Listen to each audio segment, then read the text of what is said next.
Wakil Ketua Pengadilan Tinggi Jambi, Bapak-Bapak Hakim Tinggi, dan Bapak Ibu peserta bimbingan teknis pada hari ini. Untuk selanjutnya, materi hukum adat Melayu Jambi yang disampaikan Bapak Haji Mokhtar Agus Kholib SH dan moderator Bapak Kewit Sutriyadi SHM. Pada Bapak kami silakan. Terima kasih. Assalamualaikum. Kacamata bapak sudah kasih kan? Tidak, itu kacamata itu. Itulah lupo, itulah lupo, inilah banyak luponya. Biasa lah.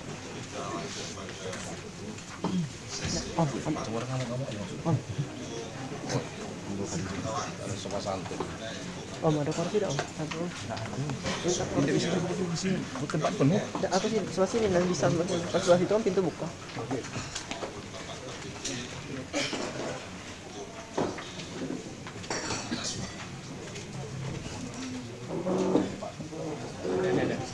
Makalah yang akan dibawakan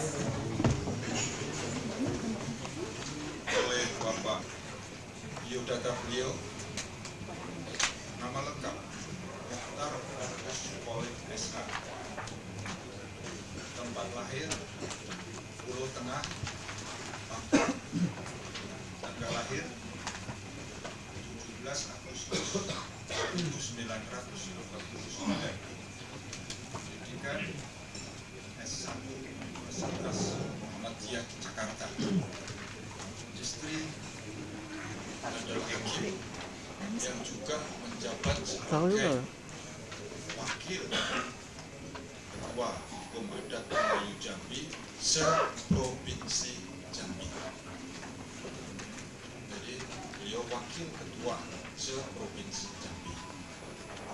Adapun pengalaman pekerjaan Bapak Mokhtar Agus Kholib adalah pertama sebagai calon hakim Pengadilan Negeri Jambi, kedua sebagai hakim Pengadilan Negeri Belangkajaya, tiga sebagai hakim Pengadilan Negeri Batu Raja, keempat sebagai hakim Pengadilan Negeri Muara Bungo, kelima sebagai wakil ketua Pengadilan Negeri Maros, Sulawesi Selatan, keenam sebagai ketua Pengadilan Negeri Bengkulu,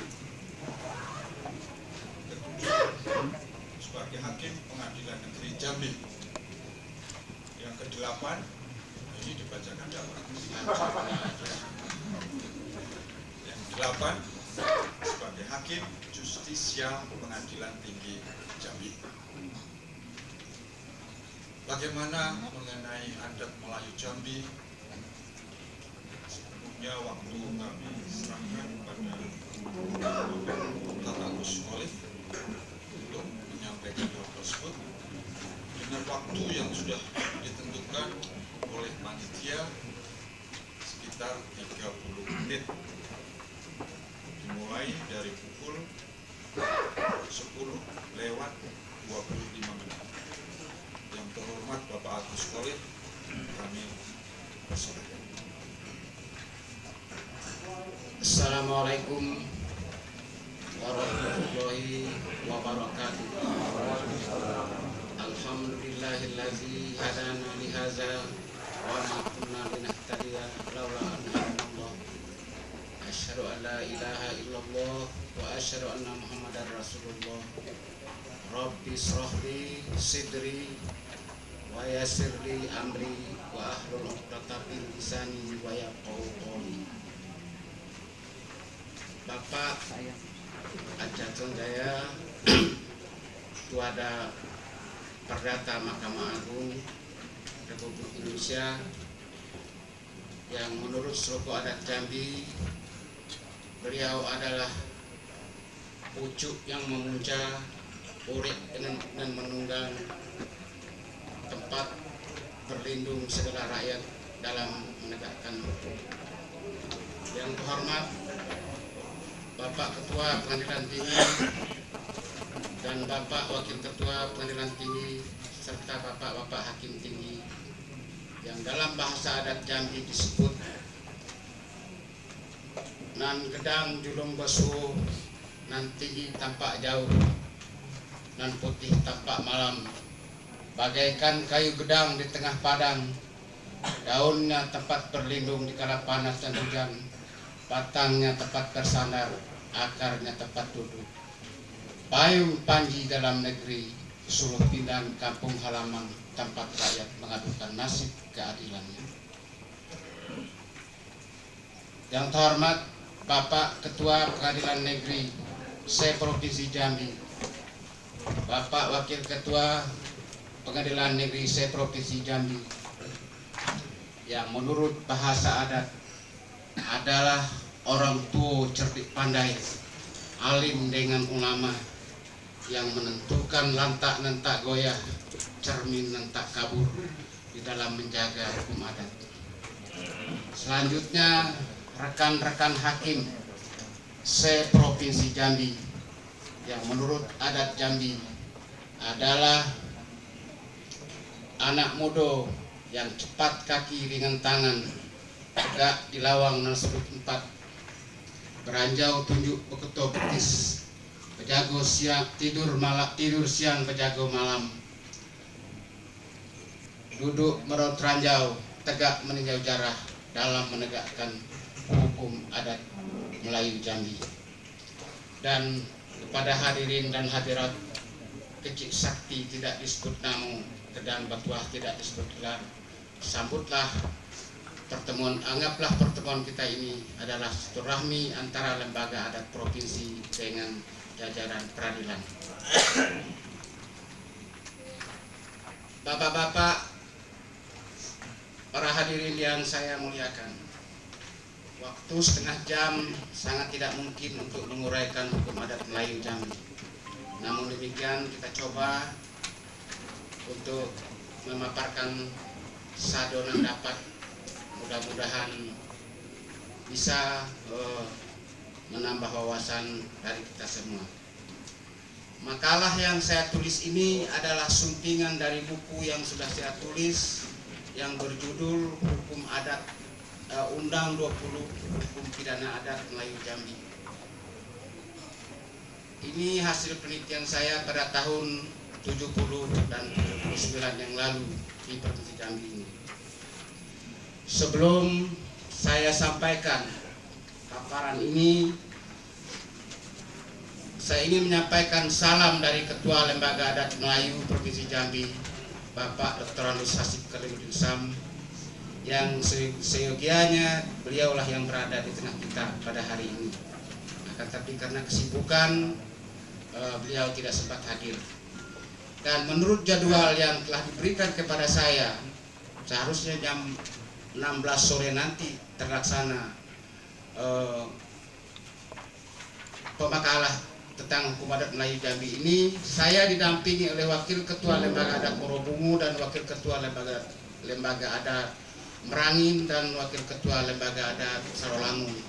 Akan tapi karena ada tsunami barangkali, terjadilah perubahan, sehingga tidak mungkin akan itu terlaksana. Namun pesan dari Ketua Lembaga Adat Provinsi dan ikut harapan Provinsi Jambi saat ini sedang mengalami krisis moral, krisis akhlak yang luar biasa. Kita dengar ada anggota DPR yang kumpul kebo, kita dengar ada dari Kementerian Agama yang kumpul kebo, kita dengar ada berantem antar desa, kita dengar ada anak-anak umur 11 tahun yang memperkosa anak SD umur 5 tahun, macam-macam terjadi. Ini salah satu akibat dari hukum adat Jambi yang sudah tidak berlaku lagi atau tidak efektif sampai hari ini sejak dikeluarkan pemerintah Republik Indonesia Undang-Undang Nomor 5 Tahun 79. Dengan hilangnya undang-undang, dengan berlakunya undang-undang tersebut, kampung dan dusun menjadi desa, desa hanya mengurus pemerintahan saja, maka ada 1422 jabatan adat yang tadinya mengembala hukum adat menjadi pelopor menegakkan hukum, menegakkan akhlak di Jambi ini hilang oleh karena undang-undang tersebut. Maka kurun waktu antara 79 sampai hari ini moral masyarakat Jambi sudah bisa ditegakkan lagi. Sementara itu jajaran penegak hukum, baik itu pengadilan atau kepolisian dan kejaksaan, tidak mau tahu dengan hukum adat. Bapak-bapak para penegak hukum itu banyak yang tidak memahami Undang-Undang Nomor 1 DRT 1951, seolah-olah hukum adat itu sudah tidak berlaku lagi di Jambi, pucuk Jambi 9 Lurah ini. Itulah akibatnya akhlak merosot. Harapan dari lembaga adat setelah seminar ini, bahan ini diharap kepada Bapak Ketua Pengadilan Tinggi bisa mengajak Kajati, mengajak Kapolda, Bapak-bapak Ketua Pengadilan Negeri bisa mengajak Kajari, bisa mengajak Polres untuk menegakkan hukum adat. Karena dahulu tidak ada orang kumpul kebo di Jambi, tidak ada komplek pelacuran seperti di pucuk Jambi, di kota Jambi, tidak ada, karena itu dihukum oleh masyarakat. Tapi sejak tahun 2009 muncullah hal yang seperti itu. Ada orang kumpul kebo ditangkap oleh rakyat, diserahkan kepada polisi, dilepaskan. Rakyat sakit hati. Menurut hukum adat Jambi, jangankan kumpul kebo, seorang perempuan dengan seorang laki-laki duduk di tempat gelap yang menurut adat Jambi disebut duduk tegak gelap. Dalam Undang-Undang Nomor 1 tahun 1991 itu bisa dihukum 3 bulan. Delik yang diatur oleh adat, dilarang oleh adat, tapi tidak ada dalam KUHP, diancam pidana 3 bulan, tapi tidak bisa diperlakukan di Jambi karena tidak didukung oleh penegak hukum. Itu pesan dari Ketua Pengadilan, Ketua Lembaga Adat Jambi. Beliau mohon sebisa mungkin marilah kita sambil kita bekerja mencari, mengembangkan bakat kita, mengembangkan pengabdian kita, mari kita pikir pada akhirat. Andai kata Bapak mau ikut menegakkan hukum adat Jambi ini, berarti Bapak ikut memberantas maksiat. Kalau niat Bapak baik, Bapak laksanakan dengan ikhlas, insya Allah surgalah balasannya.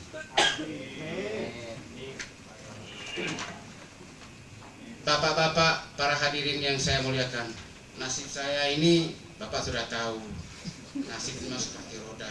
Tadi saya duduk di sana, sekarang duduk di sini. Saya dulu diajar oleh Mahkamah Agung dan Pengadilan Tinggi, kalau menghukum orang itu satu bulan pas 30 hari keluarkan. Saya sudah menjalani. Saya dihukum oleh Mahkamah Agung 2 tahun, mulai dari 11 November 2008 sampai 11 November 2010. Nyatanya sampai hari ini masih orang hukuman, belum dicabut hukuman itu. Tapi saya bicara di sini bukan bicara sebagai hakim, karena saya bicara sebagai wakil ketua lembaga adat. Ya apa boleh buat, saya paksa, mau tidak mau saya tegak di sini, saya duduk di sini. Oleh karena itu susah saya memisahkan diri saya ini, yang mana yang hakim, yang mana yang lembaga kanan. Jadi kalau saya ngomong ini nanti salah, PPH apa nak kena lagi kan? Kalau tidak, bagaimana caranya? Bingung saya. Tapi saya mohon maaf karena kalau memberikan ceramah itu Pak, yang paling sulit itu pertama kalau ada orang Jambi ini depan mertua. Itu kasih ceramah depan mertua berat sekali. Yang kedua ke depan bapak kandung kita mau ceramah berat sekali. Yang ketiga di depan atasan repot penceramah. Nah apalagi yang saya ceramah ini, waduh gimana ngomongnya ya. Tapi ini hukum adat Jambi. Para hadirin yang saya hormati, judul makalah adalah hukum adat Melayu Jambi. Tapi intinya di sini adalah pidana adat Melayu Jambi. Itu intinya. Karena kalau semuanya saya uraikan tidak cukup. Inilah punya Pak. Satu kali ini tidak mungkin. Tidak bisa juga saya bacakan ini karena waktu tidak mungkin mengizinkannya. Oleh karena itu Bapak baca sendiri. Saya tahu Bapaknya orang pintar lalu. Kalau tidak pintar tidak jadi hakim. Dalam pendahuluan kita Bapak lihat itu asal dari Provinsi Jambi. Provinsi Jambi ini dulu kerajaan Melayu Pak. Awal dari abad ke-4 ke-5 berlanjut terus sampai abad ke-18, 19, baru pada tahun 1906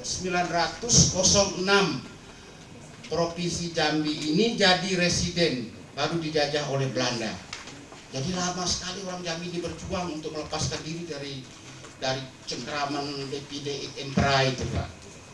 Sehingga orang Jambi ini, kami orang Jambi ini bodoh-bodoh. Hanya dijajah oleh Belanda kurang dari 40 tahun. SD saja baru berada di Jambi ini pada tahun 1915. Ini kalau Bapak baca di makalah saya, jelas Provinsi Jambi ini awal asalnya adalah kerajaan Melayu dulu. Kerajaan Melayu Sumatera, kemudian terjadilah Pamalayu dari Singosari menyerang Jawa, menyerang Jambi. Lalu selama 19 tahun lamanya, kemudian dibawalah dua putri Jambi ini ke Jawa, Dara Petak dan Dara Jingga. Dara Petak melahirkan anak karena kawin dengan Kartanegara. Anaknya bernama Kalagemat, menjadi Raja Jawa kedua, Raja Mataram kedua, Majapahit kedua sampai 1309 028. Kemudian Dara Jingga yang kawin dengan salah seorang menteri kerajaan Majapahit. Ada anaknya Aditya Warman, dibesarkan di Jawa, terus menjadi duta negeri Cina. Pada tahun 1347 kembali ke Jambi, menjadi Raja Melayu Jambi karena tidak mau pindah, tidak mau dijajah oleh Jawa, lalu dipindahkannya ke Pagaruyung Batu Sangkar di kampungnya Pak Edi ini. Nah, berdirilah ke sana Kerajaan Melayu Pagaruyung. Kerajaan Melayu Pagaruyung 1909 pecah terjadi perperangan. Saya ingat terkenallah dengan Padang Si Busuk sekarang ini, busuk karena bangkai binatang dan bangkai manusia. Pecahlah Kerajaan Melayu, maka berdirilah Kerajaan Melayu Minangkabau dan Kerajaan Melayu Jambi, Kerajaan Melayu Riau dan sebagainya. Nah, sejak itulah cikal bakalnya Jambi menjadi kerajaan mulai dari tahun 1409. Dimulai dari Tun Talanai namanya. Sesudah itu dilanjutkan oleh Putih Selaro Pinang Masa, seorang perempuan menjadi Raja Melayu. Kemudian berlanjut, nah, sampailah kemerdekaan. Itu asal dari Provinsi Jambi. Dan baru Jambi ini merdeka 6 Januari 1957. Diputuskan oleh rakyat Jambi hubungan dengan Sumatera Tengah. Berdirilah Provinsi Jambi tanpa pengakuan. Baru 3 hari kemudian diakui oleh kabinet. Nah, itulah ceritanya. Kemudian asal orang Jambi. Asal orang Jambi ini Pak, ada yang hitam-hitam kulitnya, ada yang putih-putih, ada yang besar, ada yang tinggi. Menurut sejarahnya, Jambi ini berasal dari Melayu tua dan Melayu muda, Detro Melayu dan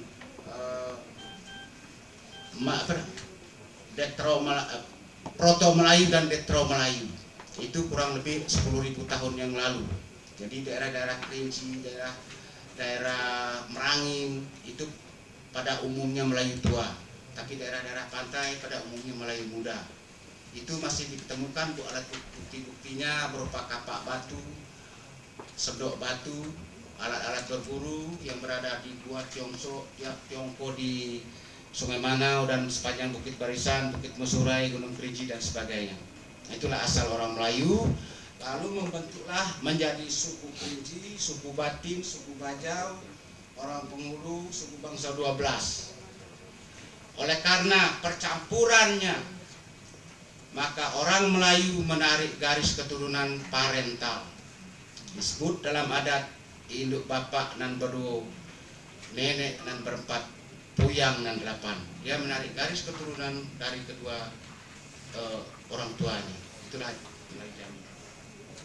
Kemudian juga tentang asal desa dan pemangku adat. Bapak baca di situ bisa dilihat, itu semuanya melalui proses yang panjang. Mula-mula mungkin orang buka kebun, lalu bikin pondok, datang 2-3, lalu jadi ladang namanya. Kemudian datang lagi seiring dengan waktu menjadi kampung. Kampung itu kan terkampung, terkumpul di situ. Itu asalnya. Akhirnya menjadi dusun. Nah, lalu dibentuklah oleh adat kepala kampungnya, kepala dusunnya. Itulah asalnya. Nah, di sini Bapak lihat di halaman 6 ada sebuah piagam. Ini terutama saya mohon ke lembaga adat mohon perhatian daripada bapak-bapak yang menjadi hakim di Kerinci dan Merangin yang berkaitan dengan TNKS. Karena tanah Melayu Jambi ini pada tahun 1502 sudah dibagi kepada marga dibagi kepada desa. Tak sejengkal pun tanah yang tidak dikuasai oleh Raja Jambi terkecuali istana saja. Pada tahun 97 kita sudah merdeka, diklaim oleh pemerintah pusat melalui Dirjen Agraria menjadi TNKS. Akan problema tanpa ada ganti rugi. Nanti barangkali bisa mempertimbangkan bagaimana cara. Hanya datang orang dari pusat mengukur dari sini ke sana jadi TNKS. Kan ribut terus sampai hari ini masih tidak tuntas. Nah, bapak-bapak lah yang bisa mempertimbangkan dalam putusan kalau terjadi perkara. Kemudian asal adat Melayu Jambi. Kalau kita bicara masalah adat, maka Jambi membuat sebuah moto yang disebut dengan pulai bertingkat naik, meninggalkan ruas dengan buku. Manusia bertingkat turun, meninggalkan waris dengan pusako. Waris dijawab dari nanpo, khalifah dijunjung dari nabi. Patahli berganti li, lapuk pua jadi pung tumbuh. Hidup gedang silih berganti, mati silih bertumbah. Bak napuh di ujung tanjung, hilang siku berganti siku. Menjago titian teras petanggo batu, cermin nandak kabur, lantak nantak goyah. Kaping tidak tegang suhu, kato mupakat, tidak lapuk di hujan, tidak lekang di panas. Cincang tulupuh kulit baru, ramo-ramo di rumah tinggal, lusuh lapuk diperbaharui, adat lamo belum ditinggal. Ialah adat yang bersandi sarap bersandi kita berubah. Dari adat bersandi sarap menjadilah adat yang 4. Adat sebenar adat, adat yang teradat, adat yang diadatkan, dan adat istiadat. Dari adat yang 4 ini dilihat kepada tujuannya menimbulkan undang yang 4. Undang Rajo, undang kampung, undang larik jaju, dan undang 20 atau hukum pidana adat. Kemudian dilihat dari kepentingan untuk perorangan, lahirlah hukum nan limu. Hukum panak panakan. Ini kalau orang jadi panak panakan. Pa di situ tuh berarti garis, alur. Jadi himpunan. Panak panakan. Ikatan, kalau dalam bahasa hukum perikatan, kalau tidak ikatan. Jadi Pa itu alur, garis, pa ikatan, pa kawinan, pa warisan, pa tanahan dan hutan rimba. Jadi ada 9 hukum. Yang 4 disebut undang, 5 disebut hukum. Semuanya itu adalah hukum adat Melayu Jambi yang sehari-hari disebut dengan adat. Jadi kalau kita berkata adat, itu berarti hukum. Kalau berkata adat istiadat, itu budaya, kebiasaan. Nah itulah hukum adat Jambi ini. Kemudian kalau Bapak bertanya kapan hukum adat Jambi lahir, jawabannya kapan jalan setapak tengah rimba ada. Itulah jawaban. Kenapa? Karena dari proses mulai dari abad ke-5 sampai abad ke-15 itu kebiasaan saja. Pada tahun 1502 diadakanlah rapat adat oleh orang Kayo Hitam, anak Putih Selaro Pinang Masak, anak Datuk Paduko Barhalo yang menjadi Raja Jambi. Dikumpulkanlah orang di daerah Tebo ini, di Bukit Sintang namun. Di sana dirumuskanlah hukum adat Jambi ini. Segala yang sudah ada dari dahulu disebut dengan pusaku. Sudah dipilih mana yang cocok dan tidak cocok, disebutlah dengan pusaku. Itulah dia Undang 20 dan Undang Rajo, Undang Larik Jaju. Undang Rajo itu hukum pemerintahan. Jadi bagaimana orang menjadi kepala desa, apa syaratnya. Kalau dalam adat disebutkan akupuk nyala nyaring, bulu nyala rampak. Itu disebut, itu ada anunya. Semuanya itu mengandung filosofis. Kemudian ada undang dusun dan kampung. Undang dusun dan kampung itu tentang wilayah negara Melayu Jambi ini. Kemudian Undang Larik Jaju tentang penduduk. Bagaimana syaratnya di penduduk, bagaimana caranya kalau penduduk menguasai tanah, menguasai apa, diatur semuanya di situ. Ini tidak sempat saya uraikan di sini, terlalu panjang Pak. Ada waktu. Apalagi kita ini suka berubah-ubah repot jadi ini. Nah, kemudian Undang 20. Undang 20 itu adalah pidana adat. Seluruh hukum pidana adat hukum pidana yang ada sekarang itu ada dalam Undang 20 Jambi. Dan lebih dari itu, kalau saya dimohon maaf saja bapak-bapak, saya kan sebagai hakim juga seperti bapak dulu. Saya menghukum orang dengan KUHP yang hukum penjajah itu tidak adil. Belum pernah saya menghukum orang mencuri ayam di Aceh, di Batu Raja, di Merobungo, di Sulawesi Selatan, di Bengkulu, di Jambi sama, tidak ada. Beda-beda saja, ada saja bedanya. Menimbang yang meringankan ini gini jatuh 3 bulan. Ada juga orang mencuri ayam 4 bulan, ada juga ayam 15 hari ada. Di dalam Undang 20 hukumnya pasti, ujungnya berdamai. Kalau ada pembunuhan, Pak, di sini saya uraikan sedikit. Kalau ada pembunuhan dilaksanakan hukum bangun, Pak. Beras 100 kerbau 1 ekor dan emas segala macam itu diganti rugi dengan para pihak. Lalu diadakanlah perdamaian. Hari itu juga kalau ada orang pesta di luar, semua keluarga ini Pak jangan sama-sama bareng sana. Mereka mengaku sana hidup sana mati. Putih kapas boleh dilihat, putih hati berkeadaan, mereka betul-betul damai. Tapi kalau hukum pidana yang hukum Belanda ini kejadian di Merobungo Pak. Saya jadi hakim di Merobungo ini tahun 94 saya jatuhkan hukum 6 tahun karena membunuh orang. Tahun 99 ada lagi orang bunuh orang. Saya tanya, kenapa kamu bunuh orang? Kan dia Pak yang membunuh bapak saya dulu. Ini satu tanda akarnya tidak selesai. Tidak pernah ada pengadilan mendamaikan keluarga.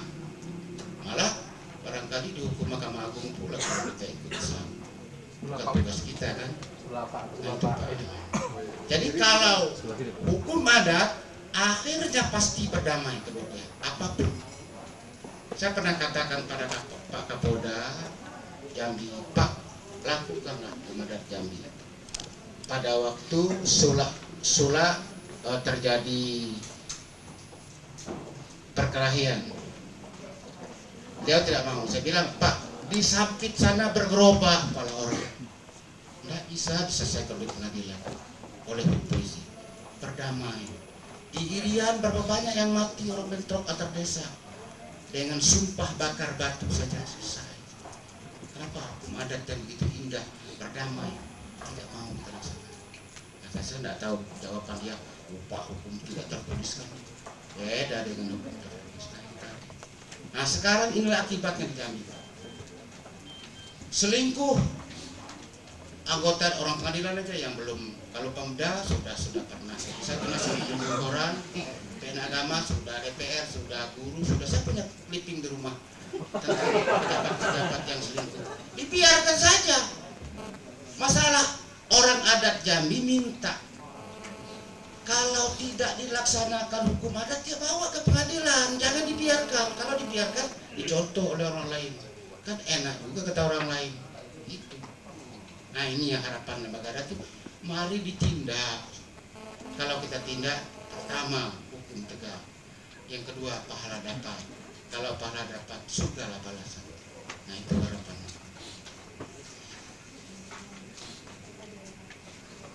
Para hadirin yang saya muliakan, kemudian tentang pembagian hukum adat di halaman 9. Hukum adat Jambi ini Pak, di atasnya ada bernama pucuk undang. Kalau negara Indonesia mempunyai Pancasila, maka negara Melayu dulu mempunyai pucuk undang, sama-sama 5 juga. Kalau Indonesia punya Pancasila 5, kalau negara Melayu dulu yang diumumkan oleh orang kayu hitam 1502, Jambi adalah kerajaan Melayu Islam. Jambi adalah Serambi Aceh, Aceh adalah Serambi Mekah. Mulai saat itu berlaku adat bersandi syarat bersandi kitab pula. Itu Pak. 1502 terjadi di Bukit Siguntang, Tuo Somai Tebo. Itu rapat adat. Saya tidak bisa bayangkan bagaimana orang rapat dalam hutan kayak apa. Tapi menurut sejarah itu selama 2 kali selama lungkang sko, artinya selama 14 hari. Karena kalau dalam adat Jambi Pak, sumpit sko itu 7 hari, lungkang sko, lapang sko itu sumpit sko 3 hari, lapang sko 4 hari, lungkang sko 14 hari. Itu kata adat Jambi begitu. Jadi orang rapat adat itu 1 kali lungkang sko, lungkang sko, berarti 14 hari, 14 malam dalam hutan itu. Gimana caranya tidak ngerti saya Bapak. Tidak terbayang gimana kok potong kerbau setengah 2 menetapkan adat Jambi yang 9 tadi. Jadi di atasnya ada pucuk undang, isinya pucuk undang itu ialah titian teras petangga batu, cermin nandak kabur, lantak nantak goyah, kaping tidak lantak nantak goyah, kaping tak dengenduk, kato mupakat, tidak lapuk di hujan, tidak lekang di panas. Nah ini 5 ini. Nah itu di atasnya. Pucuk undang itu menjiwai seluruh undang yang ada. Undang yang sudah ditetapkan itu dan undang yang akan dibuat kemudian. Maka dalam daerah Jambi ini disebut adat samu, pusako data, pusako ampa data, pegang pakai atau ico pakai berlainan, karena lain lubuk, lain ikan, lain padang, lain belalang. Maksudnya segala hukumnya sudah ditetapkan dalam rapat adat, dipakai sampai seluruh provinsi Jambi ini. Kemudian semua hukum yang disetujui, ini yang pusako tadi kan yang sudah dilaris yang dari atas disetujui. Nah, lalu datar dilaksanakan dalam Provinsi Jambi, dan yang tidak dibuat, yang tidak ada ditetapkan oleh hukum adat, dibuatlah oleh daerah masing-masing yang disebut dengan Agung 20. Disebut dalam daerah masing-masing ijo pakai atau pegang pakai yang berlainan.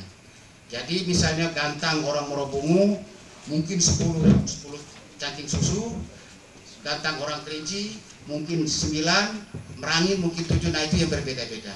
Maka sampai hari ini itulah yang terjadi. Nah, dari situ berlakulah yang 9 tadi, undang yang 9, kemudian dilaksanakan kalau terjadi pelanggaran dilaksanakan oleh lembaga adat yang dikepalai oleh kepala desa. Jadi itulah barangkali bapak-bapak, dan bapak bisa baca di sini syarat putusan, sandaran putusan hakim juga di sini saya buat, karena tidak mungkin saya bisa menguraikan ini ya, tidak ada. Dan tanya jawab juga tidak ada saja dalam jadwal ya Pak boleh buat. Harapan dari lembaga adat hanya itu saja. Tolong Bapak ajak Kapolres dan Kapolda untuk melaksanakan hukum adat Jambi dalam rangka memberantas maksiat. Karena orang adat Jambi itu luas sekali. Misalnya narkoba, dalam adat Jambi disebut saja upas racun. Upas artinya yang merusak tubuh manusia, tidak mati sesaat. Itu upas. Jadi Undang 20 itu Bapak lihat sini pasalnya disebut pertama tikam bunuh padang badara, upas racun betabung saya, samun sakal tegak di batas, sio bakar puntung berasap, maling curi dinding balobang, rebut rampas mata belalak, dago dagi memberi balu, sumbang salah laku perangai, induk salah larang pantang, anak salah gesoh bagisil, terbagi pada 3, undang anak bini, undang ujang gadis, dan kawin sumbang. Kemudian mati dibangun, loko dipampas, iram balu, amun maki, salah ambil, utang gedang, utang kecil, ulok gadai, agotawa, sulu sawah, ternak, umoladang. Di dalam waris yang sering muncul di pengadilan, hukum adat Jambi memutuskan harto berat menjadi milik anak perempuan, harto ringan menjadi milik laki-laki. Yang disebut harta berat, rumah nan babuah, tanah nan bebidang, plus apa yang ada di atasnya, milik anak perempuan. Filosofisnya, anak perempuan adalah haus tempat minta nasi, minta air, lapar tempat minta nasi. Itu filosofisnya. Kalau saya sekarang, saya kawin punya anak 5, istri saya tidak suka dengan saya lagi, buruk badan, penyakit, ranah bangsa, tidak punya emas, tidak mau istri saya, anak saya tidak mau memelihara saya, badan sakit-sakit, berak di tempat tidur. Kakak saya atau saudara saya yang perempuan, cukupnya saya dipelihara sampai saya mati. Itu filosofis. Kemudian yang sering muncul ke pengadilan, harta bersama, harta sekutu Pak. Kalau ada istri selingkuh, istri orang selingkuh dengan laki-laki lain, maka itu dalam adat Jambi disebut ayam betino benci kesangka, uyuh telunyu. Maka kalau dia bercerai, si istri turun dari rumah tangga, tinggal pakaian melekat di badan. Apa filosofisnya Pak? Apa ada di antara kita yang mau kalau kita sedang tegak dulu di sini, istri kita senang-senang berciuman di luar? Kan tidak ada. Jadi orang Jambi mengatakan istri ini istri yang sangat celaka sekali, memalukan, mengambil hak suami yang tidak boleh dia berikan pada orang lain. Oleh karena itu ada Jambi memutuskan kalau dia bercerai, kan di Jambi dia ada 2 cerai Pak. Pertama cerai hidup, kedua cerai mati. Cerai hidup disebut cerai hidup kayu betaku, cerai mati mijan petegak. Cerai hidup kayu betaku, harto suarang diagi, pendapatan di bawah sekutu dibelah pajak sebentuk katahu. Itu filosofisnya. Jadi walaupun sebentuk penjahit, kalau itu harta bersama dipatah dulu, ambil nagau naik kono, kira-kira gitu. Tapi kalau istri selingkuh, turun dari rumah suami. Itu Pak ya. Baik, sekarang itulah yang dapat saya sampaikan. Mudah-mudahan dapat menjadi bekal untuk kita menerapkan hukum adat, dan yang benar dari Allah, yang salah dari saya. Dan saya akhiri dengan assalamualaikum warahmatullahi wabarakatuh.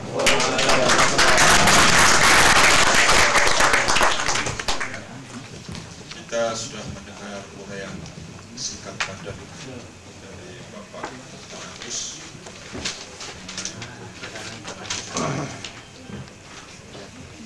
Memang hukum acara itu kaku dan keras. Sudah ditentukan di sini, sudah habis waktunya Bapak Muhtar. Peminat kalau kami amati dari sini, yang di belakang semua kepalanya tegak, tidak ada yang mengantuk. Berarti sebenarnya ini sangat diminati oleh rekan-rekan hakim yang dinas di wilayah Pengadilan Tinggi Jambi. Tapi apa boleh buat, bapak-bapak dan ibu-ibu hakim, kita hanya duduk mengintai sunyi, mengintai gelap, tidak bisa apa-apa. Dua yang dibesarkan kepada Bapak Muhtar Agus, kami ucapkan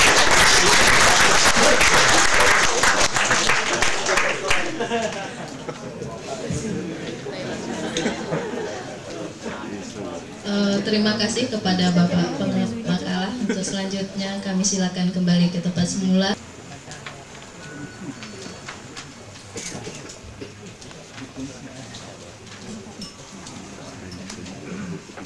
Assalamualaikum warahmatullahi wabarakatuh. Salam sejahtera untuk kita semua, warga Pengadilan Tinggi Jambi, wilayah Pengadilan Tinggi Jambi. Pada sesi kelima ini kita akan mendengar dan mencermati dengan baik Mahkamah Agung Republik Indonesia yang mengenai masalah keperdataan. Perlu kami informasikan kepada Bapak, tadi pagi pada sesi pertama, kedua, dan ketiga, Hakim Pengadilan Tinggi Jambi telah menyampaikan makalah antara lain mengenai masalah kejuristaan dalam perkara perdata, kemudian masalah mediasi, dan yang ketiga masalah sila jaminan. Bapak-bapak sekalian, kita akan mulai ini, tetapi saya sebagai moderator tidak bisa membacakan biodata beliau karena kita sudah kenal beliau dengan baik. Nanti pun secara lisan mungkin Bapak bisa menyampaikan kepada kami dan juga untuk hakim muda bagaimana Bapak menempuh karir tersebut. Assalamualaikum warahmatullahi wabarakatuh. Yang saya muliakan bapak-bapak ini dan anak-anakku semua, para hakim seluruh provinsi Jambi. Saya sangat tertarik ceramah adik saya Pak Muhtar mengenai adat kebiasaan yang cuma ada di sini. Sayang waktunya cuma setengah jam. Kalau bisa setengah hari lah gitu. Kalau bisa diperpanjang besok, saya senang sekali untuk mendengar itu Pak. Karena apa yang disampaikan oleh beliau itu benar sekali, bahwa hukum tidak menjamin kehidupan kita tentram. Sebab di samping adanya kaidah hukum, ada undang-undang, di kita juga ada kaidah moral, kaidah kesusilaan, adat, agama, dan lain sebagainya. Dan orang bijak mengatakan bahwa undang-undang itu seharusnya dipakai belakangan gitu, kalau kaidah-kaidah yang lain tidak mampu. Ini ada pemikiran sekarang begitu. Jadi tapi sekarang lain. Apa yang katakan oleh Pak Muhtar benar itu. Undang-undang yang dipakai, yang lain kesampingkan. Padahal siapa tahu yang lain dipakai dulu. Itu ya, seperti tadi dikatakan oleh beliau, adat kebiasaan, adat atau moral atau hukum adat yang ada di sini dipakai lebih dahulu. Tapi kita memang terpasung oleh ketentuan perundang-undangan. Kita semuanya mau.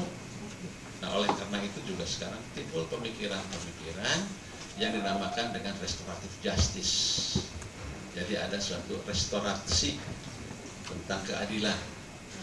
Nah, kita seperti dikatakan oleh beliau tadi, lihat itu di Irian, lihat itu di Kalimantan, dia dijatuhi pidana, tapi hatinya kan mangkel gitu ya. Dikasih contoh oleh Bapak tadi, si orang ini dibunuh, kenapa? Karena dia membunuh ayah saya dulu, jadi dendam masih ada. Tetapi kalau barangkali ada itu dipakai, seperti diterangkan tadi, mungkin dendam sudah hilang, bahkan menjadi saudara kan, yang tadinya musuh jadi saudara.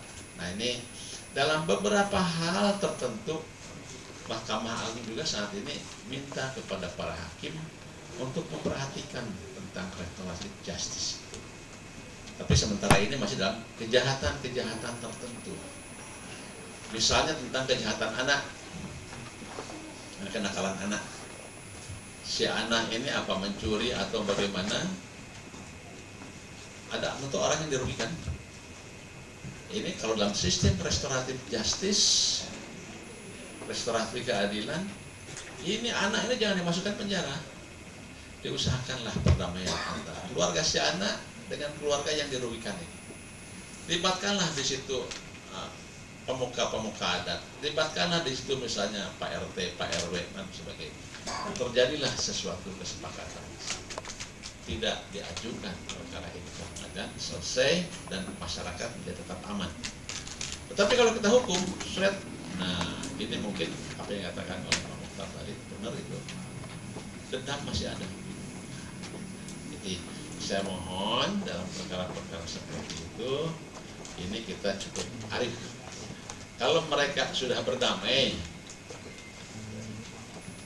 ini yang terjadi biasanya apakah itu 359, apakah 360, mereka sudah berdamai gitu ya, antara si korban dengan si ini. Sudah diganti segala ongkos rumah sakit, bahkan misalnya sepeda motornya juga sudah diganti dengan yang bagus, sehingga si korban mengatakan, tolong Pak Hakim jangan dihukum. Tapi masih ada aja nih di antara kita, di PN bisa, oh ya PW, di PT mungkin curiga, masuk kok PW gitu ya, mati, padahal mereka sudah berdamai. Jadi ini apa yang dihimbau oleh Pak Muhtar, saya setuju itu. Juga di PN begitu. Begitu ada perdamaian, benar nih sudah damai dan sebagainya, sudah kasih aja PW. Sehingga di sini apa yang katakan kedamaian di antara pihak yang merugikan semula dan yang dirugikan sudah selesai. Inilah yang dinamakan restoratif justice. Tapi tidak bisa ini digunakan untuk semua kasus. Misalnya dalam korupsi, nah ini kita digetok nanti ini ya. Tapi di situ paling-paling kita bisa melihat, ini kadang-kadang sampai Pak, korupsinya cuma 2 juta, gitu. Sudah diganti lagi. Ini ancamannya pada pasal 3 kan minimal 1 tahun. Ada hakim, aduh, ya sudah 1 tahun aja. Ada juga pas pasal 2 terbukti minimal kan 4 tahun, ya sudah 4 tahun aja. Nah ini istilah kita terpasung dengan hukuman minimal seperti itu. Tinggal kita memikirkan apakah kita akan menjadi corong undang-undang 4 tahun ataukah kita akan mengikuti kearifan dan kebijakan sebenarnya. Ini memang berat nih Pak ya. Jadi tolong apa yang disampaikan oleh beliau menjadi bahan pertimbangan kita di dalam keputusan. Baik, sekarang saya melangkah kepada yang saya punya porsi mengenai hukum perdata. Kita meneruskan yang malam. Sudah sampai di mana tuh? Gugatan ya. Nah, sudah sampai katakan mengenai gugatan lisan.